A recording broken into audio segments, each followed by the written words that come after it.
तो दोस्तों, आज की कहानी की शुरुआत साल 1959 से होती है, जहां हमें कोलंबिया की एक ऊंची और खतरनाक पहाड़ी दिखाई जाती है। उसी पहाड़ की ऊंची चट्टानों के बीच एक घायल आदमी मुश्किल से घिसटता हुआ आगे बढ़ रहा था, जो बार बार पीछे मुड़कर देख रहा था, मानो वो किसी भयानक और अनजान चीज से अपनी जान बचाकर भाग रहा हो। इसलिए वो आदमी जल्दी से जल्दी किसी सुरक्षित जगह तक पहुंचना चाहता था। दर्द के बावजूद उसने हिम्मत नहीं छोड़ी और चट्टानों के सहारे आगे बढ़ता रहा, और आखिर में वो अपनी क्लाइंबिंग की रस्सियों और सामान तक पहुंच गया। उसे लगा कि शायद अब वो नीचे उतरकर अपनी जान बचा सकेगा, लेकिन जैसे ही उसने रस्सी पकड़ने के लिए हाथ बढ़ाया, तभी अचानक उसे पास की अंधेरी चट्टानों के पीछे से अजीब और डरावनी आवाजें सुनाई देने लगी। वो आवाजें किसी भेड़िए या किसी जंगली जानवर के गुर्राने जैसी थीं। इसलिए उसने तुरंत खुद को रस्सियों से बांध लिया और पहाड़ से नीचे उतरने लगा। वो तेजी से नीचे फिसल रहा था। तभी अचानक उसे महसूस हुआ कि कोई उसे ऊपर की तरफ खींच रहा है। वो घबरा गया, पर उसने हिम्मत नहीं हारी।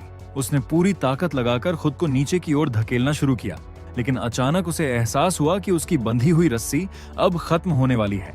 अब उसके पास कोई रास्ता नहीं बचा था। उस अनजान और खौफनाक खतरे का सामना करने के बजाय उसने एक आखिरी फैसला लिया और उसने रस्सी छोड़ दी और सीधे ऊंची चट्टान से नीचे गहरी खाई में छलांग लगा दी। इसके बाद कहानी वॉशिंगटन के एक गुप्त सरकारी दफ्तर में पहुंच गई, जहां एक सचिव ने एक एजेंट को एक रिपोर्ट सौंपी। एजेंट ने बिना कुछ कहे फाइल उठाई और ध्यान से उसे देखने लगा। तभी अचानक कमरे में रखा फोन बज उठा। एजेंट ने तुरंत रिसीवर उठाया। फोन के उस पार उसका बॉस था, जहां एजेंट उसे बोल रहा था कि मिशन फेल हो चुका है और उसमें शामिल सभी लोगों से संपर्क टूट गया है। जब उससे आगे की योजना के बारे में पूछा गया तो उसने कहा कि अब उसका उस जगह पर कोई सीधा नियंत्रण नहीं है, लेकिन उसके अधिकारी ने आदेश दिया कि उस इलाके पर निगरानी जारी रखी जाए और अगर वहां किसी भी तरह की नई ऊर्जा गतिविधि दिखाई दे तो उसे सूचना दी जाए। अब समय बीत गया और वर्तमान समय में एक युवक और एक युवती को एक खड़ी और कठिन पहाड़ी पर चढ़ाई करते हुए दिखाया गया। चढ़ाई के बाद वे अपने साथियों के साथ बैठकर बात कर रहे थे। उनके साथ एक यंग लड़का विलियम भी था, जो एक शानदार क्लाइंबर था। इसी दौरान एक लड़की वहां आई और उसने बताया कि उसके दोस्त ने कहा था कि प्रतिबंधित पहाड़ तक जाने वाला रास्ता अब साफ है, यानी वे वहां क्लाइंबिंग करने जा सकते हैं। लेकिन ये सुनकर ग्रुप के एक सदस्य ने कहा कि उस पहाड़ पर गए हुए 50 साल से भी ज्यादा समय बीत चुका था और जो लोग वहां गए थे वे कभी वापस नहीं लौटे। ये बात सुनकर माहौल सीरियस हो गया। तभी विलियम ने सबको बताया कि उसे सही समय पता है, क्योंकि उसके दादा भी 63 साल पहले उसी पहाड़ पर गए थे और कभी लौटकर नहीं आए थे। दरअसल वो जिस दादा की बात कर रहा था वो वही आदमी है जिसे हमने कहानी की शुरुआत में देखा था। उसकी इस बात से ग्रुप के कुछ लोग डर गए और उन्होंने उस खतरनाक पहाड़ पर जाने का विचार छोड़ने का फैसला कर लिया था। लेकिन विलियम ने मन ही मन तय कर लिया कि वो उस पहाड़ी पर क्लाइंबिंग जरूर करेगा, क्योंकि वो जानना चाहता था कि आखिर वहां ऐसा क्या था जिसने उसके दादा को कभी वापस लौटने नहीं दिया। उसी समय दूसरी तरफ एक नया एजेंट फोन पर कई साल पहले असफल हुए मिशन के बारे में जानकारी ले रहा था। उसे बताया गया कि अब उस मिशन की सच्चाई की पुष्टि करने के लिए उन्होंने उस ग्रुप में एक सदस्य भेज दिया है जो उस पहाड़ की चढ़ाई करने वाला है।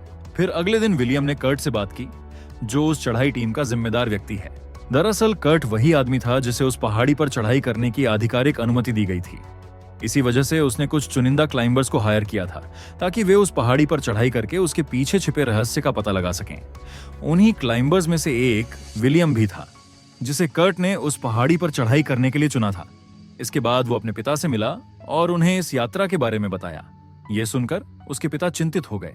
वे और विलियम की माँ दोनों ही अपने बेटे की इस खतरनाक यात्रा को लेकर परेशान थे, क्योंकि उन्हें उस पहाड़ की पुरानी कहानी याद थी जहां से विलियम के दादा कभी वापस नहीं लौट आए थे।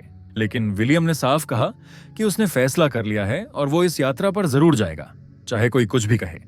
ये सुनकर उसके पिता ने उसे समझाने की कोशिश की। उन्होंने कहा कि उसके दादा भी इसी चुनौती को स्वीकार करके गए थे और उसी आत्मविश्वास की वजह से आज वे उनके साथ नहीं हैं। उन्होंने ये भी याद दिलाया कि पिछले 50 सालों में जो भी उस पहाड़ पर गया था वो लौटकर कभी नहीं आया, लेकिन विलियम अपने फैसले पर अड़ा रहा। तभी उसके पिता ने सवाल उठाया कि वहां रहने वाली जनजाति ने अचानक उस जगह को सिर्फ उनके टीम के लिए क्यों खोल दिया। यानी इस चढ़ाई के पीछे जरूर कोई ना कोई गहरा रहस्य जरूर छिपा हुआ है। लेकिन उसने अपने पिता को भरोसा दिलाने की कोशिश की कि उसके पास चढ़ाई का सबसे बेहतरीन सामान है, और उसने ये भी कहा कि उसके साथ दुनिया के सबसे अच्छे क्लाइंबर्स होंगे जो हर मुश्किल हालात का सामना करना जानते हैं, इसलिए उन्हें चिंता करने की जरूरत नहीं है। अब विलियम अपने फैसले पर अडिग रहा और आने वाले खतरे से अनजान उस रहस्यमयी पहाड़ की ओर बढ़ने के लिए तैयार हो गया। इसके बाद विलियम अपनी गाड़ी लेकर उस जगह की ओर निकल पड़ा जहां क्लाइंबिंग ग्रुप फॉरबिडन वॉल नाम की प्रतिबंधित पहाड़ी पर अपना अभियान शुरू करने वाला था। रास्ते में अपने साथियों से मिलने जाते समय उसकी मुलाकात बेंजामिन नाम के एक क्लाइंबर से हुई। बेंजामिन उन लोगों में से था जो पहाड़ की चोटी तक चढ़ते और फिर पैराशूट की मदद से नीचे ग्लाइड करते थे, क्योंकि उनके लिए नीचे उतरने का यही सबसे बेहतरीन तरीका लगता था। जिसके बाद विलियम उस जगह पहुंच गया जहां टीम के ट्रेलर खड़े थे। वहां उसकी मुलाकात अभियान के लीडर कोल्टन से हुई। विलियम ने उससे पूछा कि आखिर इस प्रतिबंधित पहाड़ तक फ्री एक्सेस कैसे मिला।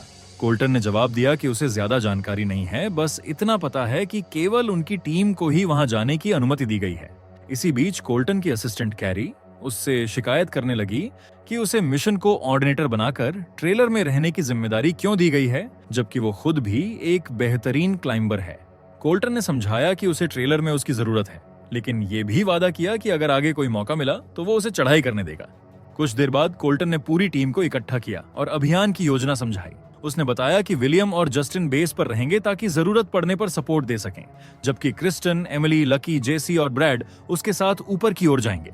उसने ये भी चेतावनी दी कि यात्रा आसान नहीं होगी और चोटी तक पहुंचने में कई दिन लगेंगे।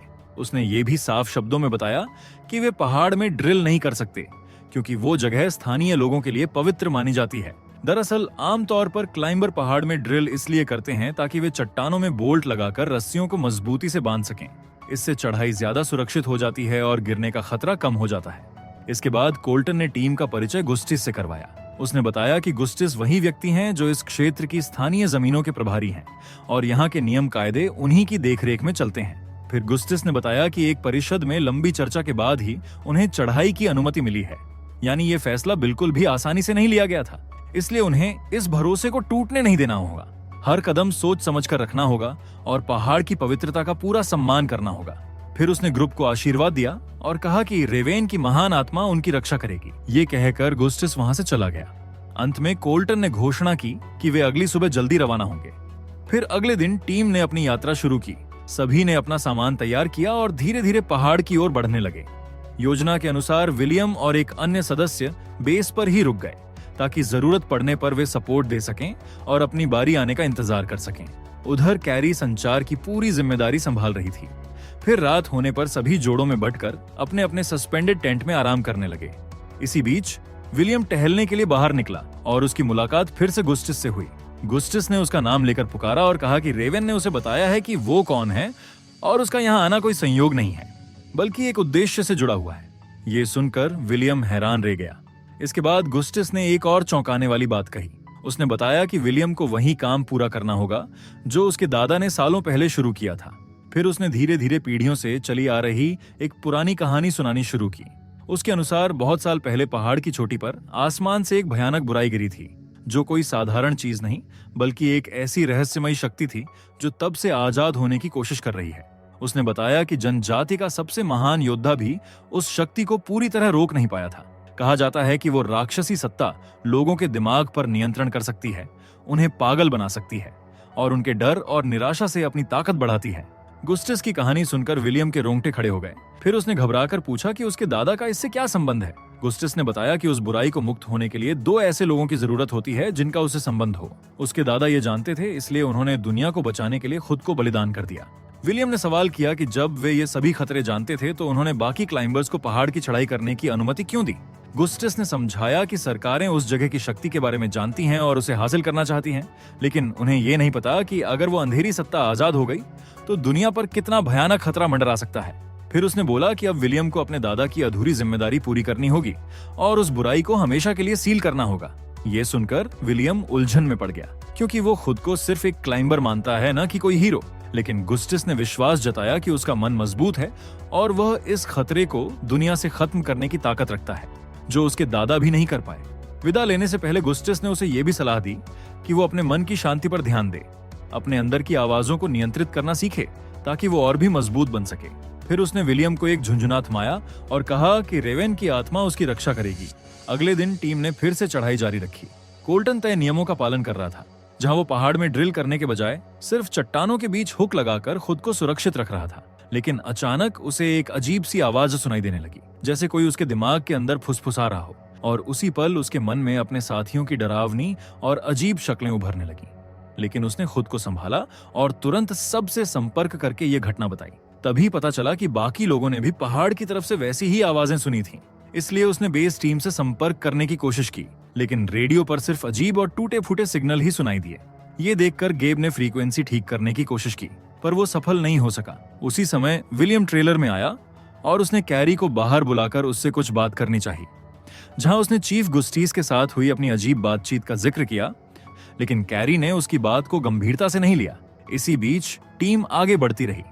तभी ब्रैड एक खतरनाक हिस्से पर पहुंचा और उसने अपनी साथी क्रिस्टन को सावधान किया और वहीं रुकने को कहा। इसके बाद वो खुद आगे बढ़ा और उसकी नजरों से ओझल हो गया। कुछ मिनट बीते लेकिन वह वापस नहीं लौटा। तभी क्रिस्टन ने उसे आवाज लगाई, लेकिन सामने से कोई जवाब नहीं आया। इसलिए उसने ब्रैड की बंधी हुई रस्सी खींची, लेकिन जैसे ही उसने रस्सी जोर से खींची, वह रस्सी उसके हाथ में आ गई, जिससे वो घबरा गई। तभी उसे ऊपर चट्टानों पर कुछ घिसटने की आवाज सुनाई दी।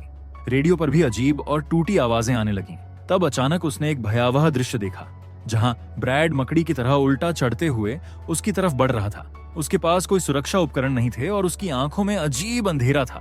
तभी क्रिस्टन के दिमाग में फिर वही आवाजें गूंजने लगीं। उसी समय ब्रैड उसकी रस्सी खोलने की कोशिश कर रहा था। क्रिस्टन ने उसे रोकने की कोशिश की, लेकिन वो असफल रही। इसलिए वो दूसरी चट्टान पकड़कर लटक गई। तभी ब्रैड ने उसका सहारा देने वाला सामान उखाड़कर खाई में फेंक दिया। इसके बाद वो उसके पास बढ़ता हुआ उसे धक्का देने के लिए हाथ उठाने लगा, लेकिन अचानक उसे होश आया और अगले ही पल उसका संतुलन बिगड़ गया और वो नीचे गिर पड़ा। ये देखकर क्रिस्टन सदमे में रह गई, क्योंकि वो समझ नहीं पाई कि अभी उसके साथ क्या हुआ था। लेकिन उसके पास ज्यादा समय नहीं था, क्योंकि उसके पास कोई उपकरण भी नहीं बचा था और वो सिर्फ एक हुक के सहारे लटकी हुई थी।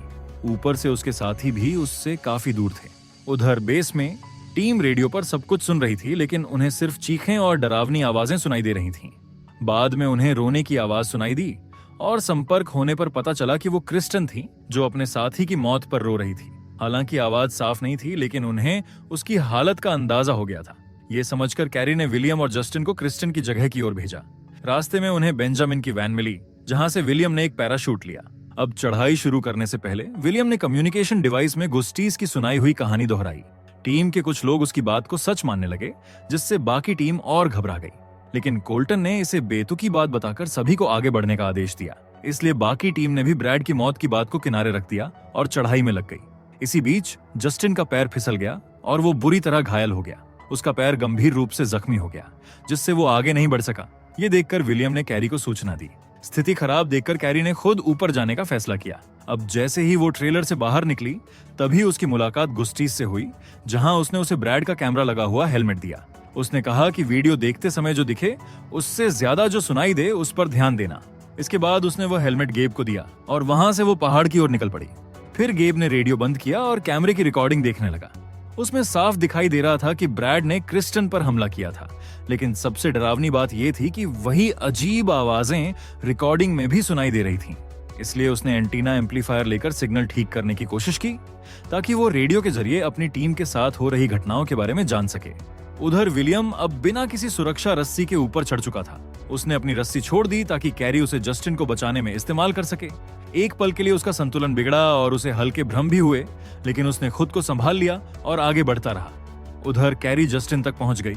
उसने कहा कि अंधेरा होने से पहले नीचे उतरना जरूरी है, इसलिए वो उसे नीचे जाने में जल्दी जल्दी मदद करने लगी। एक पल के लिए वो ऊपर जाने का सोच रही थी, लेकिन जस्टिन ने उसे मना लिया कि वो भी उसके साथ नीचे आ जाए। इसी बीच विलियम भी क्रिस्टन तक पहुंच गया था।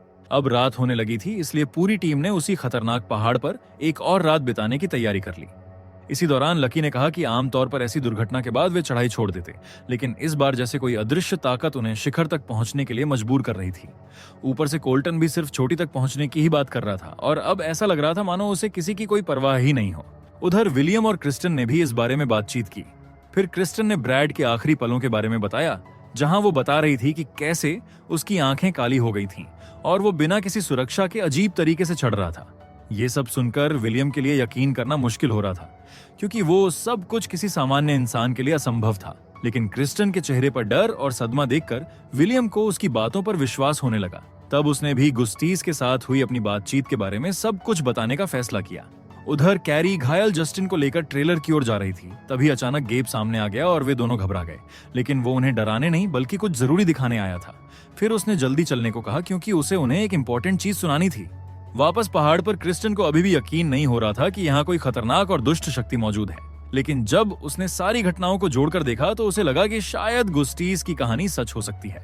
ट्रेलर में गेब ने ब्रैड के हेलमेट कैमरे की रिकॉर्डिंग दिखाई। वो दृश्य देखकर सब डर और उलझन में पड़ गए, लेकिन गेब ने बताया कि असली बात वीडियो में दिखने से ज्यादा उसमें सुनाई देने वाली आवाजों में थी। फिर उसने रिकॉर्डिंग से अलग की गई ध्वनियां सुनाई। उनमें कई आवाजें एक साथ कुछ गाते हुए जैसी लग रही थीं। ये सुनकर जस्टिन ने कहा कि गुस्टीज की कहानी अब सच लगने लगी है। अब सब सो गए थे, लेकिन तभी लकी की नींद खुल गई, जहां उसने देखा कि एमिली जाग रही थी और टेंट की रस्सियां खोल रही थीं। जब उसने उसे रोकने की कोशिश की तो वो अचानक उस पर झपटी और उसकी रस्सी खोलने लगी। ये देखकर लकी चिल्लाया और कोल्टन को आवाज देने लगा, क्योंकि कोल्टन उसके पास ही था। इसके बाद एमिली अजीब तरीके से मकड़ी की तरह चट्टान पर चढ़ने लगी, लेकिन थोड़ी ही देर में उसे होश आया और वो नीचे गिर गई। कुछ ही क्षणों बाद उसकी चीख की आवाज सुनाई दी, जिसके बाद लकी ने कोल्टन को बताया कि एमिली ने उसे मारने की कोशिश की थी और फिर खुद नीचे गिर गई। उसने साफ कह दिया कि वो अब आगे नहीं बढ़ेगा और सुबह होते ही नीचे उतर जाएगा। ये सब देखकर जेसी भी डर गई और उसने भी नीचे जाने का फैसला कर लिया। इस फैसले से कोल्टन खुश नहीं था, लेकिन वो उन्हें नीचे जाने से रोक भी नहीं सकता था। इसलिए उसने ठान लिया कि वो अगले दिन खुद अकेले ही पहाड़ की चढ़ाई करेगा। ट्रेलर में गेब ने ऑडियो को और साफ किया।